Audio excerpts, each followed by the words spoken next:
Oi gente, eu sou a Ione do blog Minha Vida Literária e no vídeo de hoje eu trago a primeira parte das minhas leituras do mês de novembro.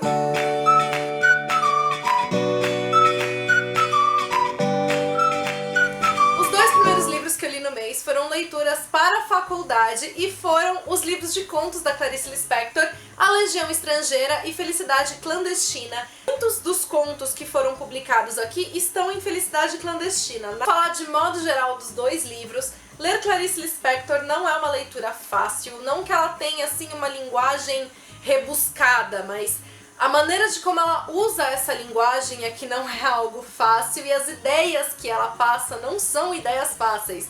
Tem contos que você lê e você fica, o que ela quis dizer com isso, o que ela quis passar com isso.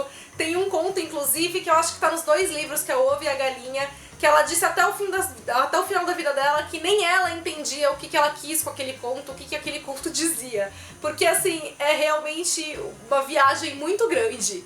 A Clarice, ela parte de muitos aspectos do cotidiano, ela parte de situações cotidianas e ela se embrenha no íntimo da pessoa e ela traz esse íntimo, passa assim verdadeiros tapas na nossa cara. Não tem como você ler Clarice Lispector e sair imune ao que ela faz com você. Ela te faz refletir sobre um monte de coisa, te faz sentir muita coisa. Ela era uma pessoa extremamente sensível e toda essa sensibilidade dela é transposta pelas palavras dela, é transposta naquilo que ela é escrita. Acho que a escrita dela era uma maneira dela tentar entender as coisas que aconteciam dentro dela, ou enfim, de não entender, mas pelo menos se aliviar. O livro que eu li no mês, mas na verdade foi mais pra ler no final do mês e eu resolvi botar agora, pra não sair do clima Clarice Lispector, foi A Hora da Estrela, que também é uma novela de grande sucesso da Clarice, talvez seja a de maior sucesso. Foi o último livro que ela publicou em vida e já foi um livro muito próximo, então, da morte dela. Aqui, no caso, quem narra a história é um escritor que ela chama de Rodrigo SM, mas ela, logo no começo, já se assume como Rodrigo SM, né? Ela tem a nota, então, nota do autor Rodrigo SM, e aí tem o entre parênteses, que na verdade é Clarice Lispector. E aqui ela vai contar a história da Macabeia, que é uma retirante do Nordeste que vai pro Rio de Janeiro, e ela é uma personagem, assim, que se diz completamente despersonalizada, que ela não tem, enfim, personalidade mesmo, ela não se vê como gente, ela não se vê como nada. E depois que ela se muda pro Rio de Janeiro, que ela conhece o Olímpico de Jesus, que vem a ser uma espécie de namorado dela e tal, ela vai ter a sensação de que tem alguma coisa acontecendo ali na vida dela.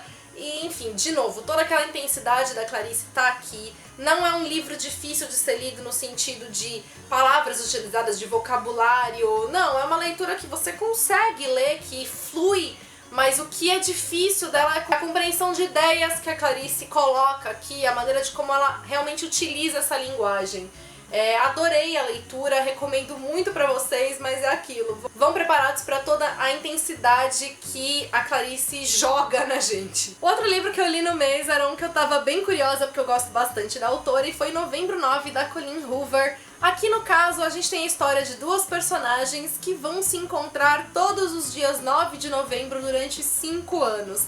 Até aqui a gente pode pensar que já viu um pouco dessa temática, né, no Um Dia do David Nichols, mas os livros eles têm abordagens diferentes.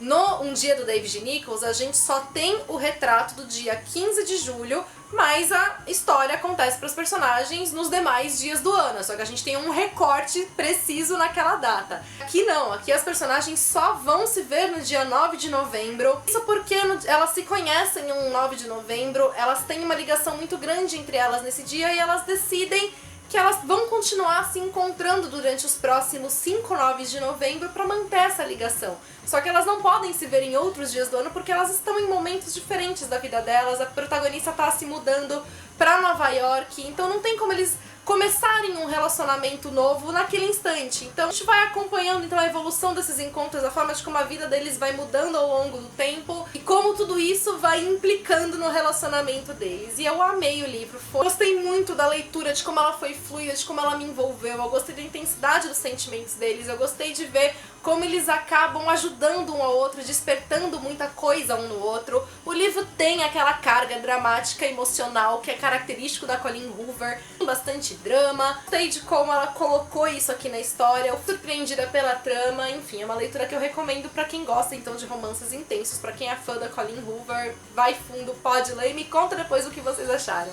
Outro livro que eu li no mês eu vou falar mais rapidinho porque já tem vídeo resenha exclusiva dele e é Ensina-me a Viver, da Thaís Benício, que é o meu primeiro livro da trilogia Ensina-me a Viver. Aqui no caso a gente tem a história do Nicholas, que é um bad boy perfeito, ele teve um passado traumático no quesito relacionamentos, desde então ele se fechou para relacionamentos, a única coisa que ele quer com as mulheres são relacionamentos sexuais, ele tá cada dia com uma mulher diferente, até que ele conhece uma jovem de 18 anos, que mexe por completo com ele, que eles acabam estabelecendo uma amizade. Eles ficam na dúvida de como essa amizade vai prosseguir, principalmente quando o passado do Nicholas vem à tona e pode colocar tudo a perder, inclusive a amizade entre os dois. Como eu falei no vídeo de resenha do livro, eu acabei assim não gostando muito da leitura, principalmente por não ser meu tipo de livro.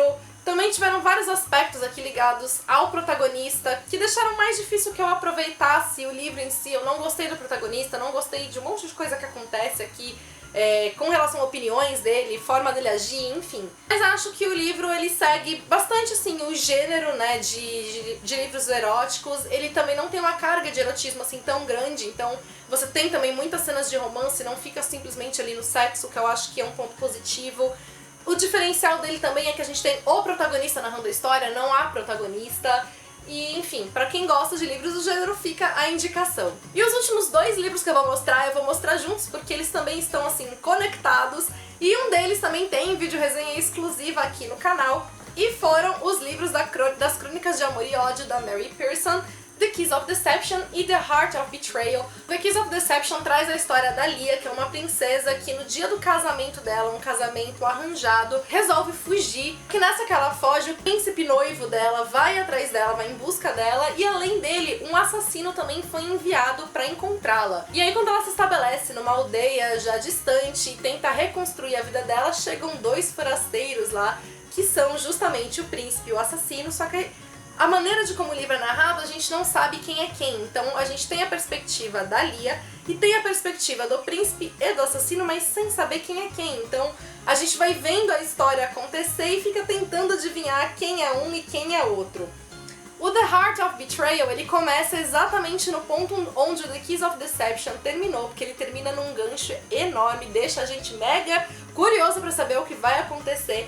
E o livro, então, The Heart of Betrayal, começa nesse ponto e vai trazer mais aprofundamentos, ele vai contextualizar melhor a situação, vai fazer a Lia descobrir um monte de coisa sobre as próprias origens dela, sobre a própria vida que ela tinha e que ela não fazia ideia. Então ele vai ter um cenário político, histórico da trama maior do que o The Kiss of Deception, porque o The Kiss of Deception ele acaba ficando mais aqui na questão do triângulo amoroso. E o que mais me agradou nos dois livros foi a escrita da autora. Ela tem uma escrita assim bem detalhada, que em muitos momentos ela acaba sendo bastante poética, tem uma escrita bem bonita. Mas de um modo geral, assim, os livros não super me envolveram. Eu também não sou muito de fantasia, de, como vocês sabem, romances históricos medievais e tal. Então não foi uma leitura que me envolveu, eu não consegui sentir todo aquele alvoroço que a maior parte das pessoas sentiram ao ler. Achei sim as histórias interessantes, gostei sim da escrita da autora, mas como eu falei, pra mim não foi tudo aquilo. De qualquer maneira, fica a indicação pra vocês. E o The Heart of Betrayal termina num gancho ainda maior do que o The Kiss of Deception. Você fica alucinado quando esse livro chega ao fim, porque é num ponto realmente assim angustiante. Então, quando sair o terceiro, muito provavelmente eu vou fazer a leitura, porque, né, falta mais um e eu fiquei curiosa. Conta pra mim aqui nos comentários o que vocês acharam das leituras, que livros vocês leram no mês. Se você gostou do vídeo, deixe seu curtir pra ajudar na divulgação. Se você é novo no canal, seja muito bem-vindo, aproveite para se inscrever, acompanhar as próximas novidades. Também me acompanhe nas redes sociais do blog, Facebook, Twitter e Instagram, por lá o nosso contato é sempre maior. Beijos a todos e até o próximo vídeo.